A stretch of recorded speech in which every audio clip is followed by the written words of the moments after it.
What's going on, Vikings fans? Welcome in the Vikings Now by Chat Sports, and we have a loaded show for you guys today where the rumors around the Minnesota Vikings potentially bringing in Aaron Rodgers are heating up following a report we got yesterday before the Super Bowl. And then I also wanted to go over some bridge quarterback options for your Minnesota Vikings on the tail half of today's show. But before we dive into it, first off, I want to say thank you guys so much to everybody who has hit that subscribe button over the last couple of months. We've been growing like crazy here on YouTube, and that's all credit to you guys. We're actually closing in on our next milestone here at Vikings Now by Chat Sports, 52,000 subscribers. So if you guys are new here, have not came across our channel so far, hit that subscribe button, lock us in, keep you guys up to date around the latest on your favorite football team.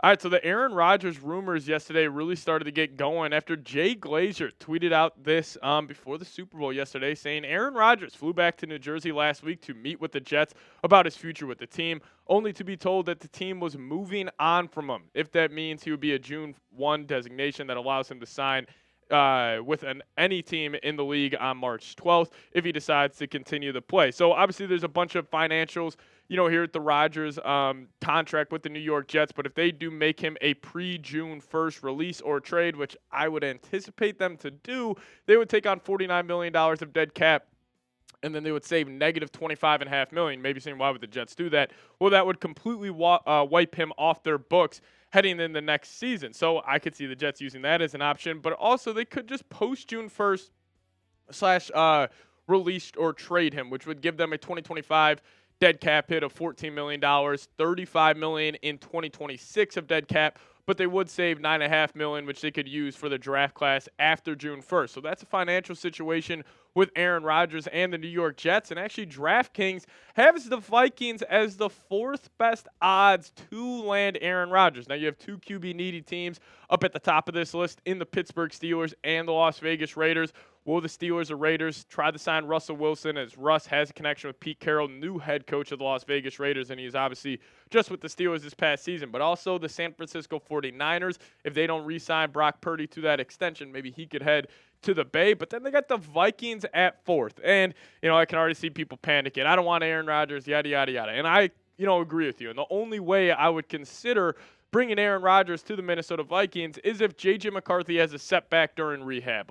He's on the field throwing 110% right now, but let's just say he gets dinged up again, and then we get a report out there that J.J. might have to miss the first month of the season. That's the only way I would consider bringing Aaron Rodgers back. But the biggest reason why I think Rodgers why the Vikings are fourth on Aaron Rodgers' next team odds is because of this guy right here, Brett Favre. Could Rodgers be fulfilling the prophecy left behind from number 4 here for the Minnesota Vikings? We obviously know the story. Both started off their careers with the Green Bay Packers, then went to the New York Jets for Favre only there for 1 season, but Aaron Rodgers there for 2, and then they go re-up with the Minnesota Vikings. I mean, how funny would that be if that's a situation that gets played out? But let's just dive into Aaron Rodgers here, and specifically his play over the last couple of seasons. So the raw numbers look pretty good last year, and especially during the last 9 games. He was pretty effective for the New York Jets, 28 total touchdowns, only threw 11 interceptions, didn't miss that whole 2023 season with that torn Achilles, but in 22 with the Green Bay Packers,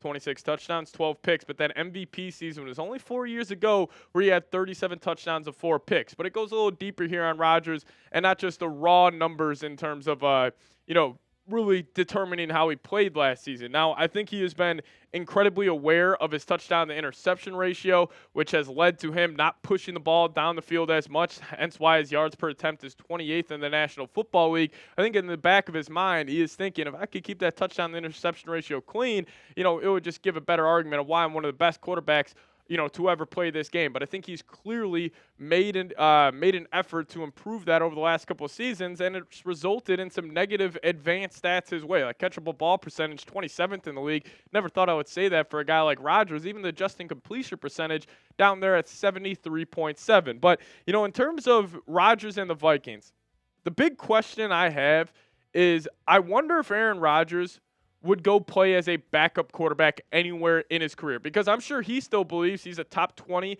top 15-ish quarterback in the league. Would he sign with the Minnesota Vikings and battle it out with J.J. McCarthy? I am not sure. If the Vikings say, hey, you're our starting quarterback, I'm sure Rodgers would have some interest there. But if GM Kwesi Adofo-Mensah says, hey, Raj, will bring you on to be the bridge backup quarterback for JJ. Then you give JJ kind of that Jordan Love treatment where he sits a whole nother season. Since he is a younger guy, only 22 years old, he could step into year 3, 23 years old, 2 years of experience on an NFL roster behind Kevin O'Connell in this offense. But it comes down to Aaron Rodgers. Like, would he be down to be a backup quarterback anywhere else? I do not know. So I'm not bringing in Aaron Rodgers unless the Minnesota Vikings, get some bad news on J.J. McCarthy. But I think it's pretty crystal clear here that J.J. is the future. But maybe you guys disagree with me. Let me know your thoughts down below. What say you? Would you bring in Aaron Rodgers? Give me an Y for yes or give me an N for no down below in the comments section. Now, I do think this is J.J. McCarthy's team. So, who could be some backup bridge quarterback options for the Minnesota Vikings heading into the next season? Well, that's coming up next on today's show. So, stay tuned for that. We'll also talk about a little Daniel Jones, who's already on the team. But first off, I want to tell you guys about today's presenting sponsor, and that being Factor Meals. Now, if you guys head to factormeals.com/VikingsChat50off and use promo code VikingsChat50off. So you guys will get 50% off your first box plus free shipping. That's code VikingsChat50off at factormeals.com/VikingsChat50off to get 50% off plus free shipping on your first box. Now, if you guys are ready to optimize your nutrition this year, Factor has chef-made gourmet meals that make eating well easy. They're dietitian approved and ready to heat and eat in just 2 minutes so you can feel right and feel great no matter what life throws at you. And Factor arrives fresh and fully prepared, perfect for any active and busy lifestyle. And here at Chat Sports, covering the Minnesota Vikings, it's a busy lifestyle, and sometimes I don't always feel, the need to make a fully home-cooked meal, and that's where Factors came in and have absolutely changed my life. And they also have 14 options across 8 dietary preferences on the menu each week. It's easy to pick meals tailored to your goals. Choose from preferences like Calorie Smart, Protein Plus, or Keto. So head to factormeals.com/VikingsChat50off and use code VikingsChat50off to get 50% off your first box plus free shipping. That's code VikingsChat50off at factormeals.com/VikingsChat50off to get 50% off plus free shipping on your first box. All right, let's talk about some QB targets. It could be some bridge guys for the Minnesota Vikings. And I think the most likely option here is a guy that was already on their team this past season, and that being Daniel Jones. Now, clearly the Vikings have some sort of love for Daniel Jones, as Kevin O'Connell was talking about him this week, saying that he could see Daniel Jones having a Sam Darnold resurgence in the National Football League. Is that with the Minnesota Vikings? Is that with somewhere else? I do not know. But Daniel Jones would not be a bad option. Sign him for 1 year. $8 million deal. He could kind of revitalize his NFL career, get some good tutelage from Kevin O'Connell, Josh McCown, Wes Phillips, and this elite Vikings offensive coaching staff. So I think the most likely option for Minnesota is they just bring back Daniel Jones on a 1 year, $8 million deal. And then if you do have, something go wrong with J.J. McCarthy during this rehab process, then Daniel Jones can step in there, play for the first couple of games. But keep your eyes out on DJ potentially being re-signed this offseason. But how about Marcus Mariota? Now, this is a guy who with Jaden Daniels was a great mentor for him. Now, Marcus has been, bounced around the league multiple times, but he is a great, guy to have in the ear of a young quarterback. And just like he did with Jaden Daniels this season, and when he had to step in and make plays, he was pretty solid. I mean, he's had 5 touchdown totals, 0 interceptions in 3 games played this season. And with J.J. McCarthy already having a torn meniscus, I would like the bridge option to be a guy who can step in there and win you a game. But his completion percentage, 77.3. Now, is this because of the Cliff Kingsbury offense, or is this because Mariota, was deadly accurate with the football? Probably have to lean the Cliff side of that, but 364 yards total, 92 yards on the ground. He was still very effective when he had to step in there, so I don't hate him as a bridge quarterback option. But another veteran out there, what about a little Jacoby Brissett? Now, he was a starting quarterback for the New England Patriots before Drake May stepped in there and, pretty much got the keys to the franchise there in New England.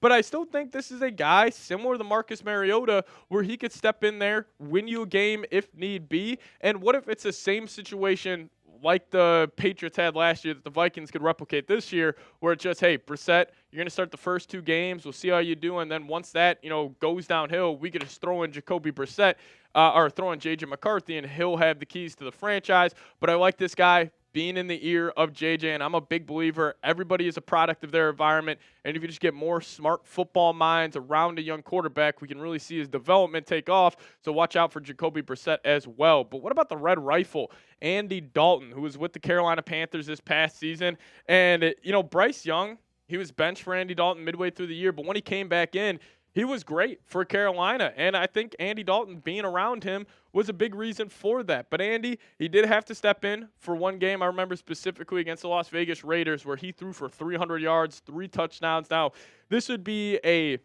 want to say higher-end option compared to Mariota and Brissett, but this would be a guy I would feel a lot more comfortable throwing in there if he were, to have to go start a game this season.